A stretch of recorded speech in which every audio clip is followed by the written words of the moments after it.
نوجوانوں میں بہت شعور ہے اور وہ بڑی دیر سے ویٹ کر رہے ہیں کوئی نہ کوئی سوال پوچھنے کے لیے. اختر جان صاحب، سوال یہ ہے کہ اگر سپوز کریں ہم جس ملٹری اسٹیبلشمنٹ کے خلاف آپ بھی ہیں اور مولانا صاحب بھی ہیں، اور ہمیں واقعی میں یہ پتہ نہیں لگ رہا ہے کہ کون کس ملٹری اسٹیبلشمنٹ کے خلاف ہے. اگر ہم یہ سپوز کریں کہ ملٹری اسٹیبلشمنٹ پارلیمنٹری پالیٹکس میں بالکل مداخلت کرتی ہی نہیں ہے، پھر بھی اختر جان مینگل، آپ جناب یا جتنے بھی اور بلوچ نیشنلسٹ ہیں، وہ میجورٹیرین پارلیمنٹ یا پنجاب کی ہیجمنی نیشنلسٹ اسمبلی میں، نیشنل اسمبلی میں پاکستان میں کیسے کم کرے گی؟ Still do you think the only problem of Balochistan is military establishment؟ کیونکہ پارلیمنٹ میں تو پنجاب کی ہیجمنی ویسے ہی ہے، آپ اس کو کم کیسے کریں گے؟ 1947 سے جو ہے جب اس ملک کی بنیاد رکھی گئی، بلوچستان کو ملٹری اسٹیبلشمنٹ کی گود میں رکھ دیا گیا تھا، اور ہم اس وقت سے چیختے بھی تھے، چلاتے بھی تھے، ایوانوں میں بھی بولتے تھے، کسی کو ہماری بات کا یقین نہیں آیا. اور جس طرح مسنگ پرسنز کے کیس کے بارے میں ہم لوگ پوائنٹ ریز کرتے تھے تو لوگ ہمارا مذاق اڑاتے تھے کہ کیسی بات کرتے ہو، کبھی لوگ بھی مسنگ ہوتے ہیں، کبھی اسٹوڈنٹس بھی مسنگ ہوتے ہیں، کبھی سیاسی قیادت بھی مسنگ ہوتی ہے. تو آج آپ نے دیکھا کہ مسنگ پرسنز اب صرف بلوچستان میں نہیں ہے، اور بلوچستان کے پولیٹیکل ورکر نہیں ہیں، بلکہ آپ کی پنجاب، خیبر پختونخوا، سندھ اور دوسرے علاقوں سے بھی آپ کو مسنگ پرسنز کی جو ہے گواہیاں ملیں گی. اور اسی طرح اسٹیبلشمنٹ کو جو ایک چھوٹ دی گئی تھی، بلوچستان کو جو ہے اس تشت میں ڈال کر اس کے سامنے پیش کیا گیا تھا، یہ نہ جانتے ہوئے کہ یہ اسٹیبلشمنٹ عربیوں کا وہ اونٹ ہے جس کو اگر سر رکھنے کی جگہ دی جائے گی تو وہ تمبو سے جو ہے مالک کو باہر نکالے گا. اور یہی ہوا ہے. اس وقت مجھے آپ بتائیں کہ کون سا وہ ادارہ ہے ملک کا، آپ پارلیمنٹ کو چھوڑ دیں، عدلیہ، آپ کی میڈیا، آپ کی سول سوسائٹی، یہاں تک کہ بھائی میرے میاں بیوی کے معاملات میں بھی اسٹیبلشمنٹ کے آپ کو ہاتھ نظر آتا ہے.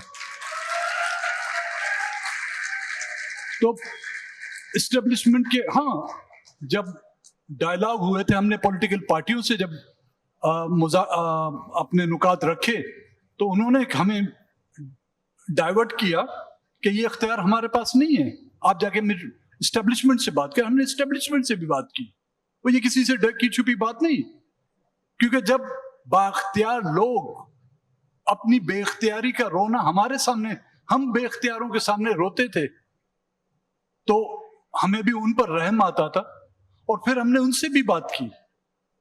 اور جب ان سے بات ہوتی تھی، آج نہیں، کل نہیں، 4 دے دیے، 2 دے دیے یا 8 دے دیے، اسی طرح وہ مسنگ پرسنز کو ہمارے حوالے کرتے رہتے تھے. سوال اور مجھے بار بار کہا جا رہا ہے کہ سوال زیادہ نہیں لینے، مگر مجھے پھر بھی 2 سوال تو لینے پڑیں گے کیونکہ لوگ بڑی دیر سے انتظار کر رہے ہیں. جی میرا نام محمد سلیم ہے، بلوچستان لورلائی سے تعلق ہے میرا، بائی کاسٹ میں بھی ناصر ہوں. اختر مینگل صاحب، آپ سے سوال ہے میرا کہ پیپلز پارٹی جو ہے انہوں نے 18 امینڈمنٹ کو ایک مقدس گائے کی طرح جو ہے سنبھال کے رکھا ہوا ہے. اس میں مزید امینڈمنٹ کی ضرورت ہے کیونکہ کنسٹیٹیوشن کی خوبصورتی یہی ہے، اور لاسٹ ٹائم 2010 میں یہی بات ہوئی تھی کہ اس میں فردر ٹائم آفٹر 5 ایئرز اس میں جو امینڈمنٹ مزید ہونی ہے. جب امینڈمنٹس نہیں ہو رہی ہیں، اس کی وائلیشن ہو رہی ہے، اس کی سب سے بڑی وجہ یہ ہے کہ NFC ایوارڈ جو 8 ہے وہ کنڈکٹ نہیں ہو رہا، جس سے بلوچستان کو کچھ فائدہ ہوگا. ہمارا ایجوکیشن اور ہیلتھ ڈپارٹمنٹ ہے وہ ابھی بھی فیڈرل کے پاس ہے. اسی طرح پنجاب اور بلوچستان کے درمیان جب واٹر ایگریمنٹ ہوا تھا ابھی تک وہ پینڈنگ ہے. اور ہمارا چیئرمین صاحب سے ایک سوال ہے کہ بات آپ بات کرتے ہیں کہ آئیں بیٹھ کے نیگوسیشن، بلوچوں نے جب بھی نیگوسیشن کی ہے تو ان کو ابھی بھی ایک فوٹوگرافر جو تھے اس کی لاش ملی ہے. اور رائٹ ٹو انفارمیشن ایکٹ، یہ جو چیئرمین صاحب آپ سے ریکویسٹ ہے کہ right to information act 19A جو آرٹیکل ہے، یہ جو کہ پنجاب میں پاس ہو چکا ہے، اس کے پاس ہونے سے انہوں نے جو بزنس کے سٹیک ہولڈرز ہیں، جم خانہ جیسے لوگوں کو انہوں نے چھیڑا ہے صرف اس ایکٹ کے فائدے کی وجہ سے. تو یہ بلوچستان میں اب تک پاس نہیں ہو رہا، یہ خدا را پاس کیجیے. Thank you. جی سعید خان صاحب کے لیے بھی سوال ہے. میں آپ کو یہ ریمائنڈ کرا دوں کہ خوشحال کاکڑ صاحب بھی ہمارے ساتھ پہ لائن پہ ہیں, تو ان کے لیے بھی کوئی سوال ضرور پوچھے گا. جی بینگل صاحب. آپ نے جو سوال کیا 18th امینڈمنٹ کے حوالے سے, دیکھیں 1973 میں جب ایک جس کو متفقہ آئین کہا جاتا ہے 1973 کا, جب وہ منظور کیا گیا, بلوچستان نیشنل اسمبلی میں بلوچستان کی نمائندگی کرنے والے 3 اراکین تھے اس زمانے میں, 4 تھے. 4 میں سے 3 نے جو ہے اس پر دستخط نہیں کیے. یہ اس خدشے کو سامنے رکھتے ہوئے, ماضی کو سامنے رکھتے ہوئے کہ پھر کوئی ہمارے ساتھ دھوکہ نہ ہو, ان کو تسلی دینے کے لیے کنکرنٹ لسٹ ایک شامل کی گئی, اور یہ کہا گیا تھا کہ 10 سال کے بعد وہ کنکرنٹ لسٹ جو ہے نا, اس میں جو آئٹمز ہیں وہ صوبوں کو منتقل کیے جائیں گے. وہ 10 سال جا کے 20 سال, 20 سال سے 40 سال کا عرصہ گزر گیا, اور پھر 18 امینڈمنٹ کی شکل میں کچھ اس میں اضافہ کر کے دیا گیا. حالانکہ 18 امینڈمنٹ میں جو کچھ دیا گیا ہے is not enough for the provinces, صوبے سے مطمئن نہیں, لیکن کہا جاتا ہے کہ اندھی آنکھ سے ایک آنسو بھی آ جائے نا, وہ بڑی غنیمت ہے. تو اس اندھی آنکھوں سے ہمیں ایک آنسو کا قطرہ بھی ملا, وہ بھی بہت ہے. اور اسی دوران آپ نے دیکھا تھا کہ وہ 18 امینڈمنٹ بھی لوگوں کو گوارا نہیں ہوتی. ہر بار اسی 18 امینڈمنٹ کو ختم کرنے کا ایک نیا ڈرامہ رچایا جاتا ہے. حالانکہ آج بھی میں نے کہا ہے کہ ہماری پارٹی اس 18 امینڈمنٹ کے ان تمام اس سے مطمئن نہیں. جس صوبے میں آپ کو آپ کے چیف سیکرٹری کی تعینیت کا اختیار نہ ہو, جی آپ کے آئی جی کو تعین آپ اپنی مرضی سے نہیں کر سکتے, تو اس صوبائی یا اس صوبے کے وزیر اعلی کے اختیارات کو آپ خود ہی اندازہ کر سکتے ہیں. جی سعید خان صاحب, میرے بھائی نے ایک اور سوال بھی کیا, اور انہوں نے کہا کہ جب کمیشنز بنی اور انہوں نے مذاکرات کیے تو ان کے نتیجے میں لاپتہ افراد کی لاش ملی جنہوں نے اپنی فریاد بھیجی ہوئی تھی کمیشن کے ذریعے, تو پھر کیا حل ہے؟